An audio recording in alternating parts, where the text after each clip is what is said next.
Thank you, boys. Welcome back to the show, folks. By the way, if you're planning a trip to the show, the band is the reason to come. After the show is done, we have... every night we have a couple hours of dancing and beer, and it's a lot of fun. You don't have to say that, but it's very nice. Well, now everybody appreciates the work you guys do. When my next guest was a teenager, he set himself the goal of making the trashiest motion pictures in cinema history, and with such works as Mondo Trasho, Pink Flamingos, and Polyester, many people believe he has succeeded. We're always delighted to have him on our show. Please welcome back John Waters. John.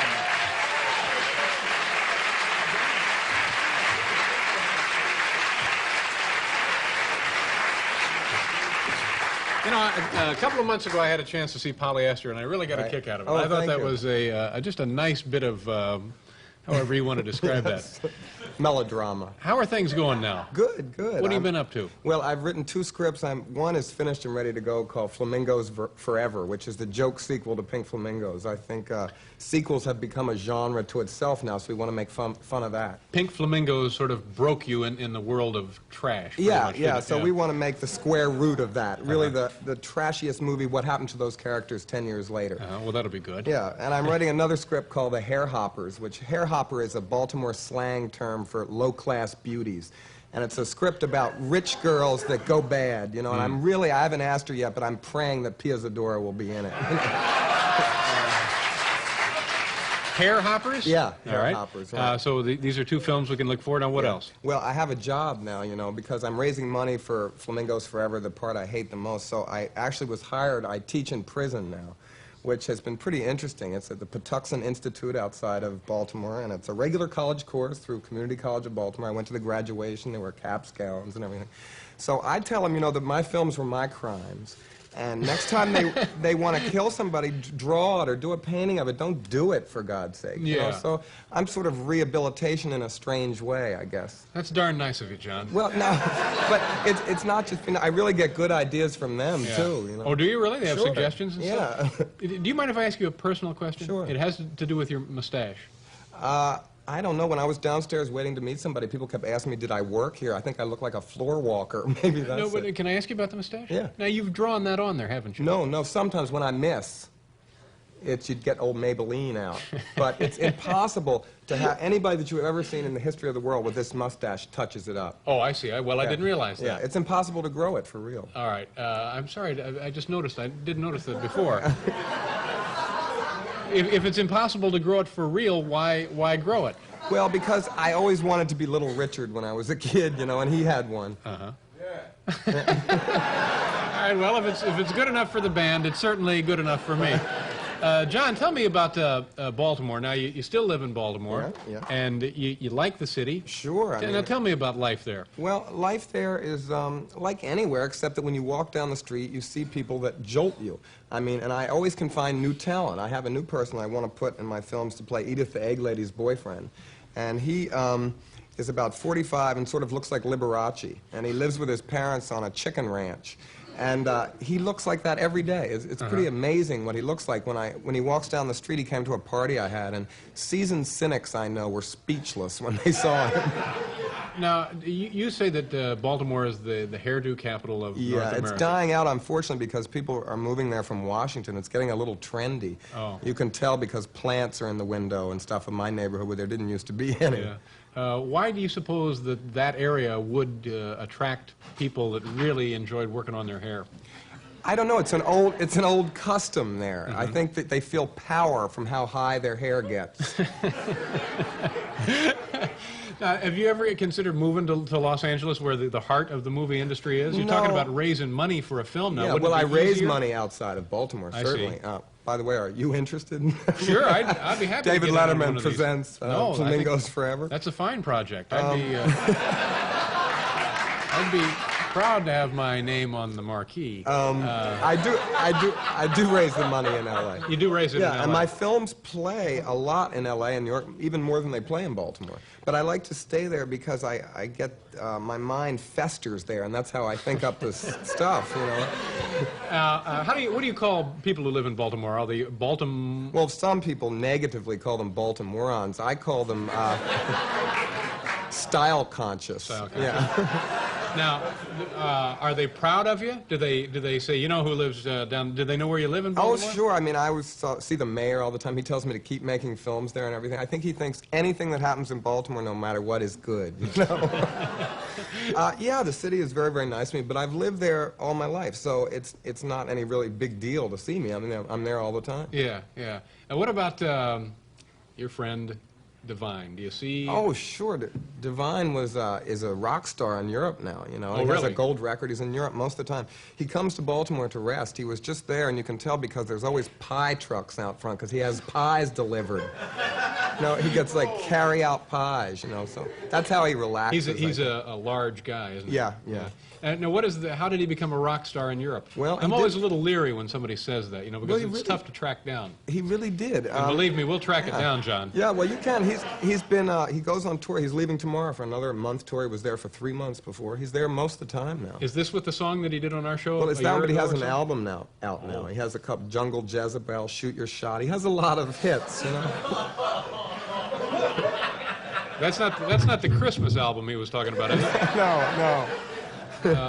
But everything's okay. Are you going to use Divine? Oh, yeah, in one of the films I want him to play a man this time because he's always played a woman. I think it would be interesting if he played a man and a woman. Uh-huh.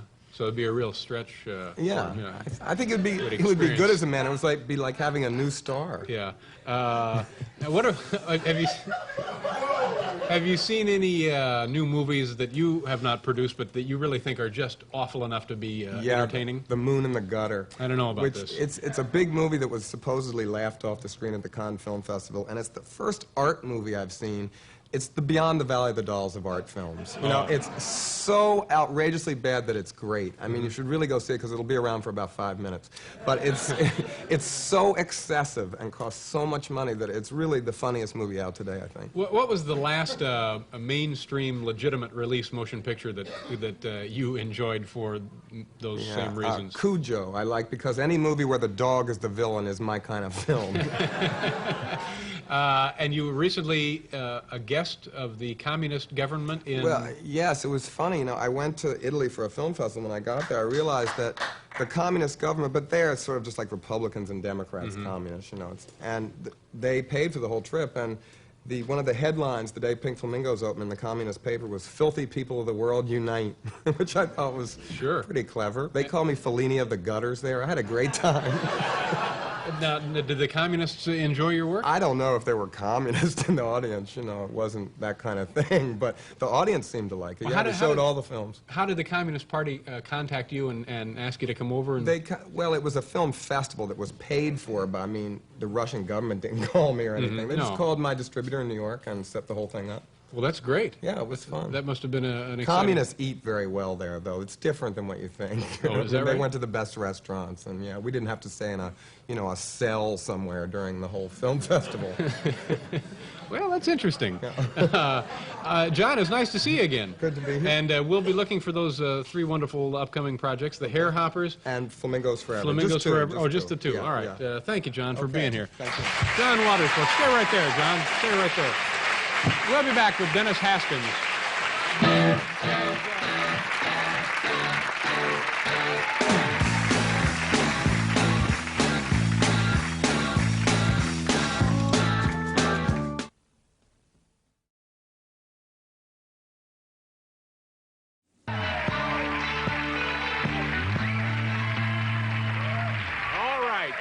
My next guest has made some of the strangest films of all time. He is the man behind Polyester, Female Trouble, Mondo Trasho, and, of course, Pink Flamingos. Please welcome author and filmmaker John Waters. Hi, John. Nice to see you again. How you been? Good. About a year, I think, since we've seen you here. About that long. And you, I understand you're traveling the country performing. Yes, well, I have this thing called An Evening with John Waters, which I travel around the country, and it opens a week-long festival of my films. Really what it is the vaudeville circuit, which I've always wanted to play since Divine and I used to hook school and go to the Gaiety Burlesque in Baltimore and see the stand-up comedians and stuff. Describe Divine for folks maybe. Divine is just a lovely lady that I know that is really a man that lived up the street. We used to go... Divine is also known as Glenn. I believe Glenn is Divine's Well, nobody ever calls him that. Even his parents don't call him that anymore. So his parents call him Divine? Yeah, yeah. And Glenn is like, what, Glenn is 300 dead. pounds? You know, Divine lives. Yeah, and he's a heavy man. Well, you know, Divine has lost 85 pounds. No, I didn't so, realize that. Yeah, I'm afraid we're going to have to do the Karen Carpenter story next, you know? I mean...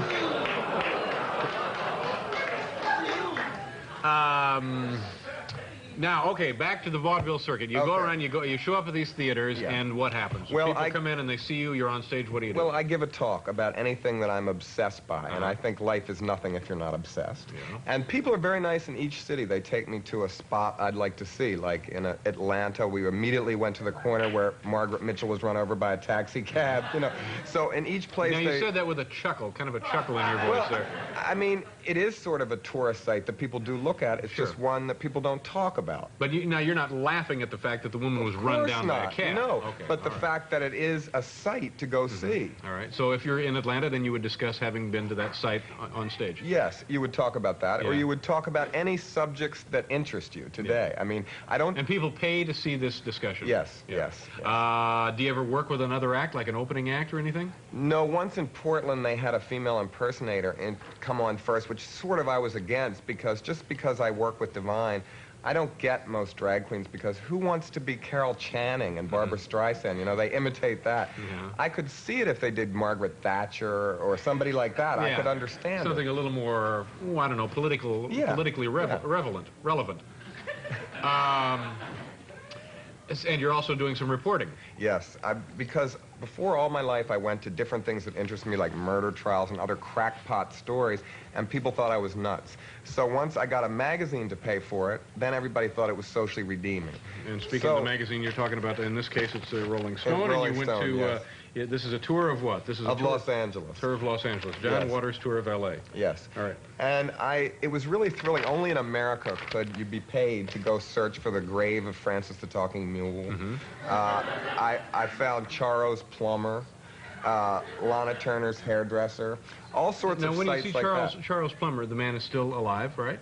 Oh, yeah. Why wouldn't he be alive? Well, you mentioned the grave of the mule. I didn't know. Oh, yeah, these no, were it's all, not. all people who No, had passed. no. Now, what do you say to the guy when you meet him? Well, actually, he was harder to meet than Charo.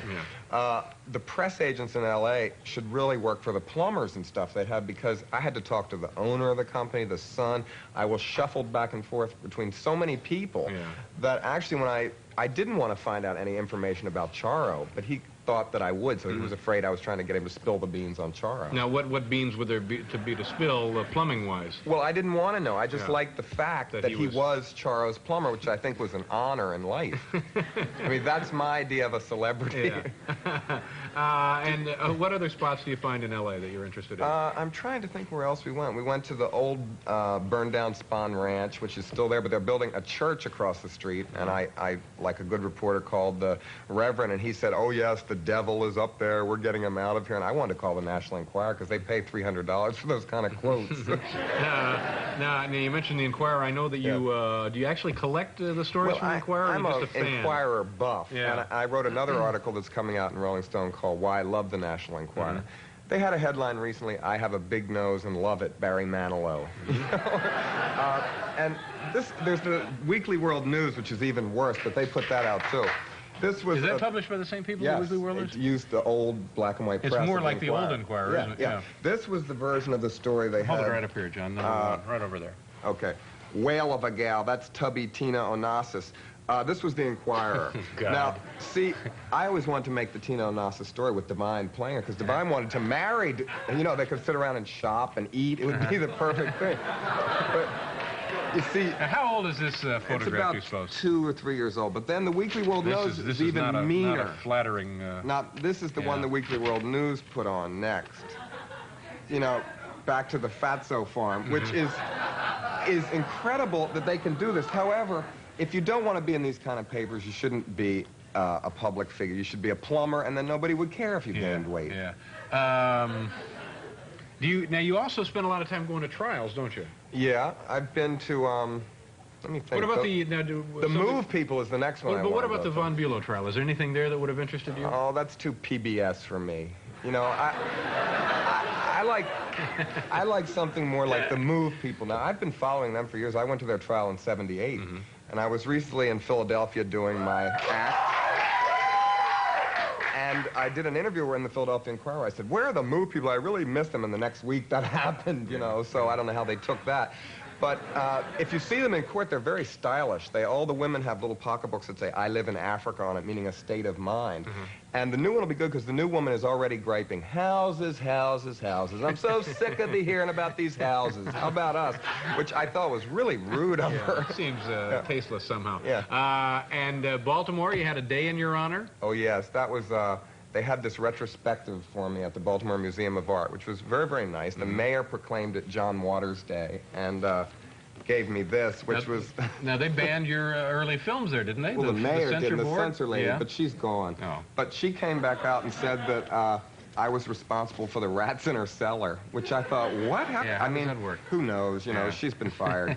But it was so ridiculous because they were honoring me for these same films that 10 years ago I was afraid I was going to get arrested for. Like the films had magically changed in the cans. That's right. It was a nice night. My parents were happy. Now, what about you eventually making a real mainstream film? Something that's not as peculiar as, say, Pink Flamingos. Well, I've been in Hollywood recently, you know, doing the typical route, trying to get development money with an agent and all that.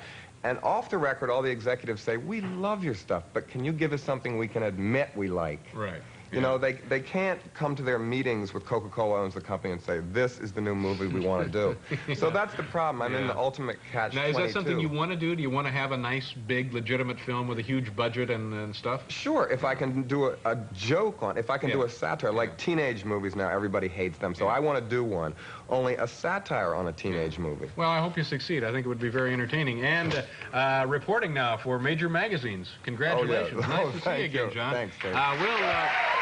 The paper airplane contest coordinator, Alan Hammond,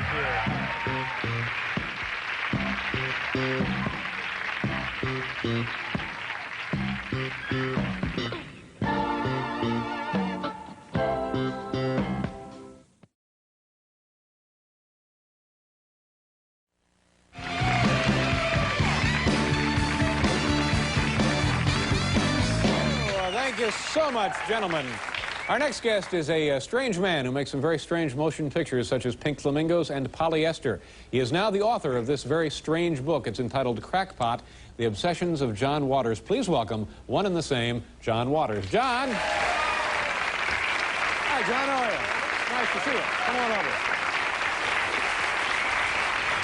Is this your second book? Or second book, yeah. First hardback. First hardback. Yeah. The first one was a large, what do they call those? Trade paperback. Trade paper. Well, that was an enjoyable book. But I understand thank you. This one is a little more serious, right? A little... Well, it depends on who told you that. I don't know. I mean, it's sort of humorous essays, but I think it's as crazy as the first one. I hope so. I don't want to get too serious. So now you are, in fact, a bona fide celebrated author, aren't you? Well, I'm so respectable, yes. It's in a second printing. The Book of the Month Club bought it. Can you imagine that? Is that right? So people could order it as a choice? It's the alternate selection, though. It's not the one you have to get. And are people after you now for other writing assignments? Well, yeah. I'm writing for Vogue magazine, which I think is one of maybe the most ironic thing that's happened to me in my life. What kind of things would you write for Vogue? Well, I wrote a review of Liberace's new book. That was my first assignment. But really, why I want to write for Vogue is because I want to get the press card. So if I see a car accident, I can butt across police lines and say, what kind of shoes did they have on? And look at the labels, you know. And I'd also like to review for Vogue a true crime book, only just do the fashions, what they had on when they committed the crime, what they wore at the trial, and how they handled fashion dilemmas with a life sentence, you know? And you get any steam behind that? Is that going to go? Well, I've only worked there a little while. I'm saving that one for them. I've done 2 things for them so far. And now this I find really, really hard to believe. And no offense, but somebody probably going to lose their job over this. You were invited to the White House. Oh, yes, yes, but it was like sneaking over to somebody's house with a babysitter because they weren't there. Yeah. And it was... oh, you mean the first... Reagans weren't there. Oh, no, I see. But the deputy advisor of political affairs was a fan of mine. He called me up, and I passed a security clearance, which doesn't give me much faith in the FBI, but... we got there, and he was a big exploitation fan, and we talked about Chesty Morgan's movie Deadly Weapons, where she kills people with her breasts, and we talked, and he knew all this stuff. But the best thing was his office is where Watergate happened. How exactly did she kill those people? Well, have you seen them? They're twice as big as her head, each one. No, I know. You know? So some form of suffocation, I guess. Yeah. or bludgeoning, come to think of it. She made another movie called Chesty Morgan's Secret Agent, where she had a camera in each one. She'd go, click, click. I'm not kidding. Anyway, in the White House, his office was where Watergate happened. So we What's saw... the guy's name? I don't want to... No, come on. What's his job? What's his job? Deputy Advisor of Political Affairs, which he is not any longer. Oh, he's no longer that. But the best sight was, he showed me Nixon's bathroom, where the emergency button was next to the toilet, and I thought, is that where he could blow up the world? You know, and they said, no. It's where if he got a great idea, he could buzz Rosemary Woods while he was on the can, you know? And I thought, I just stared at it in amazement. Yeah, that boggles the mind, doesn't it? I felt really patriotic looking at it. So this wasn't a state dinner. You weren't there to greet... No, we ate in the White House. I took a friend. We ate. I got Ronald Reagan cufflinks, everything. It was so bizarre. I mean, because I thought this administration would pay to have these films burned, and here I am sitting there. Just shows you how great America is. Let's talk about a couple of chapters in here. 101 things that you love, 101 things that you hate. Give us some I think examples everybody could. I could have done 1,001 things I hate. 101 things I hate were waiters that come over to you and say, "Hi, I'm Bill. You know, I came here to eat, not make friends." You know. Hi, I'm Bill. I'll be your waiter tonight. Yeah. Oh, I hate that. Iceberg lettuce, which I think is the polyester of greens. Well, there's nothing really wrong with a crisp head of iceberg lettuce. Ugh. You know, I think... I find it truly offensive. Really? Yeah. Clogs, which I think are the most disgusting shoe known to man. What exactly are... You know what they are. They look like they're from Sweden, and they don't have backs, and they make a lot of noise when they walk, you know. And, ooh, they're really ugly. Let me think, what else do I hate? There's so many of them. And there are people that are bald and comb one strand over the whole thing. Because you always pray. You pray for a gust of wind when you see those people. All right, what about things that you like? Well, I brought a few little props, you see, to show you of some of the 101 things I love, which is the chapter in the book. First of all, there's a group every year that announces at Christmas the worst toy to buy your children. Oh, yeah, dangerous items. Yeah, and I run out every year. I feel like I'm waiting for the Academy Award nominations or something. So I started the collection with Gobbles the Garbage-Eating Goat. Now, with that, you got plastic garbage with it, and all it did was eat it. But the instruction said, if you run out of pretend garbage, send $1 to this address, which I thought was... You get more pretend garbage? More pretend garbage, yeah. This is Now, these things are generally considered unsafe or bad influence? Just bad, period. Bad, period, yeah. Okay. This is candy-filled bullets, which I tried to picture, you know, parents saying, look, eat all your spinach, you can have some bullets afterwards, you know? So this gets kids in the habit of chewing on ammunition? Yes. All right. This is something that just came out, and we don't have to go into it much, but the marketing department was really not on its feet. This is a serious candy. Don't do that one. Don't do that one. Do something else. Yeah, that one even made me sick upstairs. Okay. All right. Ladies and gentlemen, I'm thinking of your good. I'm protecting you. This is a little electric chair that you could put your dolls in if they're bad. Pick it up and look at the detail. Feel around in here. Feel the metal part. There's actually a battery. Feel the metal part. Well, now what happens if you... Do you get a little yeah, heat pick there? it up right here. Don't you get a little shock? Well, I can imagine you probably would. I mean, come on. Good Lord. This is a toy? Yeah. So you can say, you know, if Barbie's getting on your nerves, fry her. If she beats Ken to death with her chest, you put her in the chair. You can buy two. Yeah. We have the Rosenbergs. Let's see. Anything else in there? You don't want to... No, let's move on. Okay. Now tell me...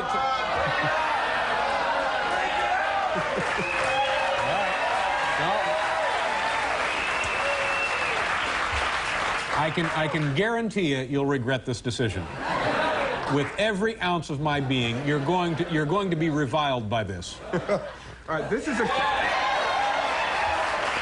See, a lot of people might not get that, but that's okay, because we're not going to go into what it is. This is a candy that has been released, and it's seriously called this, ladies and gentlemen, dingleberries. And it's not... Care for one? The little advertising slogan is awfully good. Put 'em away. The book is Crackpot, and it's in its second printing Oh, before congratulations. publication, yeah. As always, the peculiar John Waters. John, nice Thank to see you, you. David. We'll be back with Bonnie Raitt, folks.